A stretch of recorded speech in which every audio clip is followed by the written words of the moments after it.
Xi Jinping ऐलान जंग की तैयारी कर रहा है। बड़ी बड़ी खबर से शुरुआत कर लेते हैं। चालबाज चीन अब एक जंग की तैयारी कर रहा है, यानी बड़ी जंग की तैयारी। Xi Jinping People's Liberation Army यानी पीएलए से मिले हैं। जिनपिंग ने मिसाइल ब्रिगेड से अपनी मुलाकात की है, जिसे रॉकेट फोर्स भी कहा जाता है। इससे शी जिनपिंग की मुलाकात हुई। जिनपिंग ने अपनी मिसाइल ब्रिगेड को आदेश दिया कि युद्ध के लिए तैयार रहें चीनी सैनिक। बहुत जल्दी शी जिनपिंग रूस के कजान में ब्रिक्स समिट में शामिल होने के लिए जाने वाले हैं, लेकिन इससे पहले अपनी रॉकेट फोर्स से मुलाकात और उसके साथ बात और उसको युद्ध के लिए तैयार रहने की हिदायत, ये इशारा बहुत कुछ करते हैं।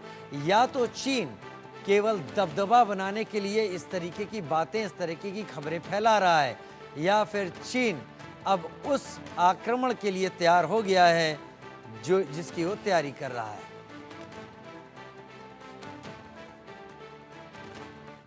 शी जिनपिंग मिले हैं, खबर क्या है वो भी आपको समझा देते हैं। Xi Jinping People's Liberation Army से मिले, जो कि चीन की आर्मी है, जिसे पीएलए भी कहते हैं। जिनपिंग ने अपनी मिसाइल ब्रिगेड से मुलाकात की है। रॉकेट फोर्स ब्रिगेड से मिले हैं शी जिनपिंग, और शी जिनपिंग ने सेना को आदेश दिया है कि जंग के लिए पूरी तैयारी में रहें सैनिक। रॉकेट फोर्स को अलर्ट पर रखने का आदेश। कुछ दिन पहले ही ताइवान के आसपास समुद्र में युद्धाभ्यास, फाइटर जेट्स और वॉरशिप्स तक का इस्तेमाल किया गया। ताइवान के खिलाफ किसी बड़े कदम की तैयारी में है चीन। तो ताइवान का क्या है चीन का, शी जिनपिंग का ताइवान प्रोग्राम? पीएलए आर्मी की मिसाइल ब्रिगेड को तैयार रहने को कह दिया गया है। परमाणु हथियारों का कंट्रोल मिसाइल ब्रिगेड के ही पास है। युद्ध के लिए चीन की तैयारी काफ़ी मजबूत हो रही है। सैनिकों के पास पर्याप्त उपकरण मौजूद कराए जा रहे हैं, लड़ाकू क्षमता बढ़ाई जा रही है और ज़रूरत के मुताबिक तैयारी जारी है। रॉकेट फोर्स के पास मिसाइलें बनाने और अटैक करने की जिम्मेदारी है। लड़ाकू जेट, ड्रोन, युद्धपोत और तटरक्षक जहाज़ों की तैनाती हो रही है। 2 साल में चौथी बार चीन ने ताइवान के पास युद्धाभ्यास किया है। ये युद्धाभ्यास और इसकी संख्या धीरे धीरे चीन बढ़ा रहा है। उधर चीन की प्लानिंग क्या है, मकसद बता देते हैं। ताइवान पर सैन्य नियंत्रण करना और अमेरिका और सहयोगियों को चेतावनी देना। लेकिन क्या इतना आसान होगा? लेकिन युद्धाभ्यास में शामिल सेना, नौसेना, वायुसेना, ड्रोन और फाइटर जेट्स को चीन तैयार कर रहा है। अहम सवाल, ताइवान पर इसका असर क्या होगा?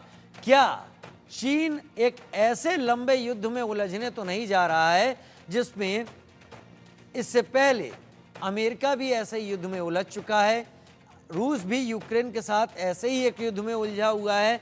क्या चीन भी एक लंबे युद्ध में तो नहीं उलझने जा रहा? लेकिन चीन ताइवान विवाद क्या है?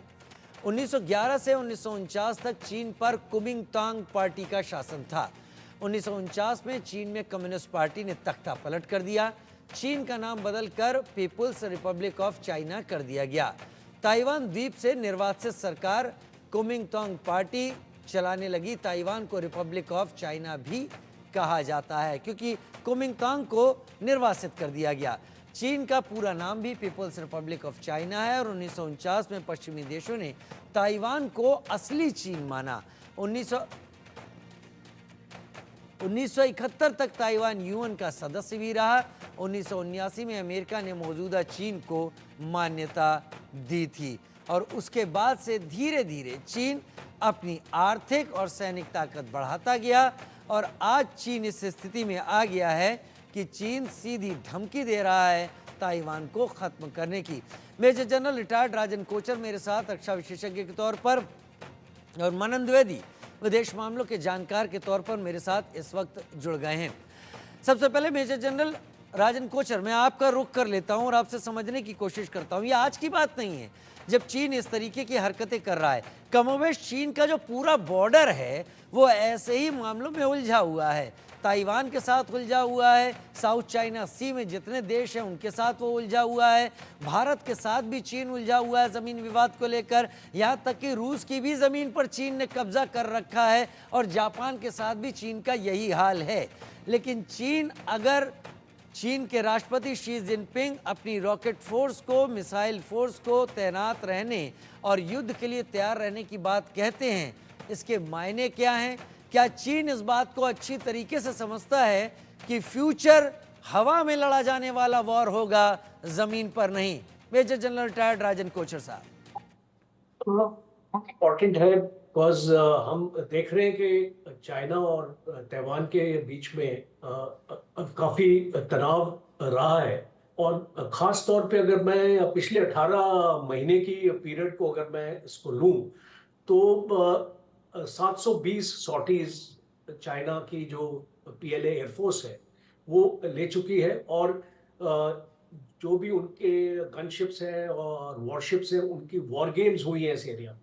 तो जब भी कोई देश अपना वॉर गेम्स करता है, अपने रिहर्सल्स करता है, अपने एक्सरसाइजेस करता है, अपनी तैयारी करता है, तो उसका इंटेंशन साफ होता है कि वो लड़ाई की तैयारी कर रहा है। तो हमको अपने माइंड में एक चीज हमको साफ होनी चाहिए कि चाइना का इंटेंशन क्या है। वो अल्टीमेटली वो ताइवान के ऊपर आक्रमण करेगा, वो इंटेंशन बहुत क्लियर है। अब दूसरी होती है चाइना की जो 3 वॉर स्ट्रेटजी है, तो उसमें एक अहम हिस्सा है साइकोलॉजिकल वॉरफेयर। तो चाइना अमूमन आप देखते हैं कि उनकी पॉलिसी और माओ के टाइम से ये पॉलिसी रही है to win a war without firing a bullet. तो बेसिकली चाइना की इंटेंशन ये है कि अपने एडवर्सरी को आप अपनी इतनी ताकत ताकत का उसको मुजाहरा आप उसको करो कि वो अपने आप ही ये सरेंडर कर दे। तो ताइवान के साथ एक साइकोलॉजिकल वॉरफेयर चल रही है, पर मुझे लगता नहीं है कि ताइवान सरेंडर करेगा, क्योंकि पिछले 18 महीने में अगर हम ताइवान की मिलिट्री स्ट्रेंथ को देखें और ताइवान की उसको तैयारी देखिए, आप देखिए 180 किलोमीटर का मैरीटाइम बॉर्डर है ताइवान का। तो अगर चाइना को अटैक उसको करना पड़ेगा तो उसको, जैसे आपने एयर वॉरफेयर की बात करी, आपने रॉकेट वॉरफेयर की बात करी, आपने असिमेट्रिक वॉरफेयर की भी बात करनी है। असिमेट्रिक वॉरफेयर को मैं यहाँ पे इसलिए लेके आ रहा हूँ क्योंकि सबसे पहले की लड़ाई होगी cyber war, space war. China की जो इसमें शक्ति है, चाइना ये कोशिश करेगा कि जितने भी सिस्टम्स हैं उनके, जितने भी कम्युनिकेशन है, जितने भी आपस में जो तालमेल है इसको वेपन सिस्टम का, फ्रीक्वेंसीज को, सबको वो जैम करे। तो फिर उसके बाद नेक्स्ट होगा चाइना अपनी रॉकेट फोर्स। अब खास तौर पे ये ब्रिगेड को अभी एड्रेस कर रहे हैं। ये इसकी एक बहुत अहमियत है क्योंकि चाइना ने अपनी एक रॉकेट फोर्स तैयार करी और वो वर्ल्ड की ऑलमोस्ट नंबर 1 रॉकेट फोर्स मानी जाती है। और जिस तरीके की उनके पास मिसाइल्स है, क्षमता है, वो ताइवान को टारगेट करेंगे। और आप अगर ताइवान को देखें तो 71% ताइवान इज अर्बन एरिया। वहां पे बिल्डिंग्स हैं, इंस्टॉलेशंस हैं, इस टाइप का इंफ्रास्ट्रक्चर है। तो चाइना का मेन एम रहेगा इस इंफ्रास्ट्रक्चर को खत्म करना। और आपने अगर यूक्रेन की लड़ाई भी देखी और आपने गजा की भी लड़ाई देखी, लेबनान में भी जो लड़ाई चल रही है, वो चीज एक चीज साफ आई है कि जो भी आपका अटैकर है वो उसकी पहली कोशिश होती है कि आपका इंफ्रास्ट्रक्चर को खत्म करे। तो और ताइवान के पास एयर डिफेंस कैपेबिलिटी क्या है? आज ताइवान के पास पैट्रियट मिसाइल सिस्टम है, उनका अपना indigenous anti tank anti air missile system है। तो ताइवान भी समझता है कि चाइना की क्या स्ट्रेटजी होगी। और यूएस एक देश है जो ऑलमोस्ट 1.6 बिलियन डॉलर्स पिछले साल में इनका बजट था डिफेंस का। तो आप जान सकते हैं कि जिस प्रकार से ताइवान अपनी एयर डिफेंस की तैयारी कर रहा है, बिकॉज वो समझता है कि उसकी थ्रेट जो कहां से आने वाली है। बिकॉज हम ग्राउंड हमले की तो बाद में बात करेंगे, एम्फीबियस वो जो ऑपरेशन होगा बीच के थ्रू होगा, बीच हेड बनेंगे और एम्फीबियस ऑपरेशंस होंगे, बट वो होगा बिल्कुल लास्ट पे, वो ठीक। होगा लास्ट फेज ऑफ अटैक। तो इसको मैं ये मानता हूं कि ताइवान अपनी तैयारी अपना कर रहा है और सारे अंडरग्राउंड शेल्टर्स ताइवान ने अपना बना लिए। उनके पास F-16 का लड़ाकू विमान भी है जो यूनाइटेड स्टेट्स ने दिए। तो ये कोई आसान लड़ाई नहीं होने वाली है। आसान अगर हम लड़ाई नहीं होने वाली। मैं मनन द्विवेदी को अब माफ़ी चाहता हूँ, इस चर्चा में यहाँ पर लाना चाहूँगा। मनन जी, पिछले एक इतिहास रहा है, मैं ज़्यादा लंबा इतिहास सामने नहीं रखूँगा जिससे सवाल को ज़्यादा खींचूँ मैं, लेकिन अमेरिका, रूस अफ़गानिस्तान आया और एक तरीके से ये कहें कि बेइज्जत होकर उसे जाना पड़ा, उसे इस तरीके से वहाँ हाल पैदा कर दिए गए। अमेरिका ने सस्टेन करने की कोशिश की, अमेरिका वहाँ से निकला नहीं, भागना पड़ा उसे, बहुत कुछ उसका पीछे छूट गया। रूस भी यूक्रेन के साथ एक लड़ाई में घुसा है और अभी तक वो लड़ाई ख़त्म ही नहीं हो रही है, भले वेस्टर्न कंट्रीज़ उसे सामान मुहैया करा रहे हों, साजो सामान। क्या चीन एक ऐसी लड़ाई में तो उलझने नहीं जा रहा है जो चीन के लिए गले की एक फांस बनकर रह जाए और फिर चीन को समझ में ना आए कि इस लड़ाई से उसे पीछे कैसे हटना है? वो कहते हैं ना, एक रेस्पेक्टेबल पोजीशन लेकर। हाँ जी, मैं यहाँ पर यही कहना चाहूंगा कि जो हम कवायद चीन की 2-3 दिनों से देख रहे हैं, तो उसके लिए ये शब्द तो इस्तेमाल नहीं करना चाहिए कि ये चीन की तरफ से कोई गीदड़ भभकी है। पर जैसा कि पहले कहा जा चुका है, मैं भी इस बात को रीएम्फेसाइज करूंगा कि ये एक तरीके का साइकोलॉजिकल वॉरफेयर, जिसमें और अगर स्थितियां खराब होती हैं तो चीन और ताइवान के बीच में एसिमेट्रिक वॉरफेयर होगा।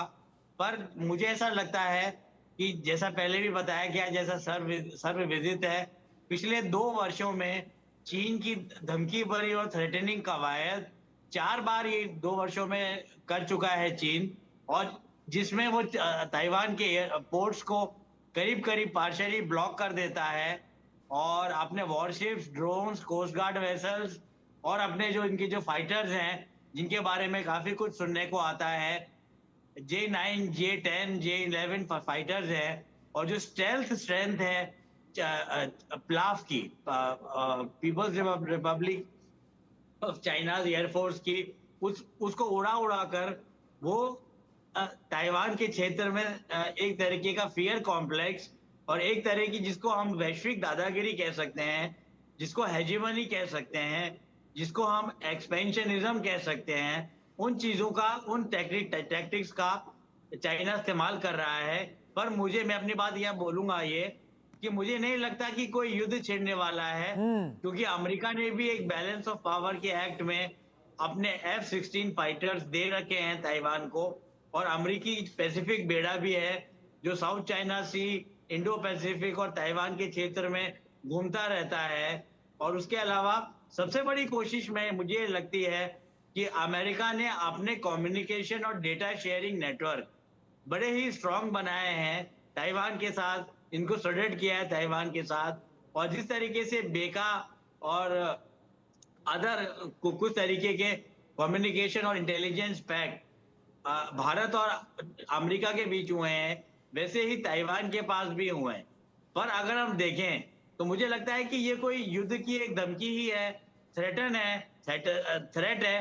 पर एक बात, अंतिम बात अपने यहाँ बोलूंगा कि अगर हम United nation security council resolution 2759 पे जाएं, तो उसमें ये साफ लिखा हुआ है कि ताइवान और PRC, that is Republic of China, जो कि ताइवान है, और पीपल्स रिपब्लिक ऑफ चाइना 49 के बाद से, क्यूमिंतांग और कम्युनिस्ट पार्टी के युद्ध के बाद से, वो दोनों सेपरेट कंट्रीज हैं, या कम से कम वो दोनों सेपरेट एंटिटीज हैं और सेपरेट राष्ट्र हैं। और इसी बात को दोहराया है अभी कल ही ताइवान के प्राइम मिनिस्टर ने, उनके प्रीमियर ने, और कहा है कि हम लोग डरेंगे नहीं और हम लोग अपने अस्तित्व के लिए युद्ध करेंगे या अपने आप को सशक्त बनाएंगे।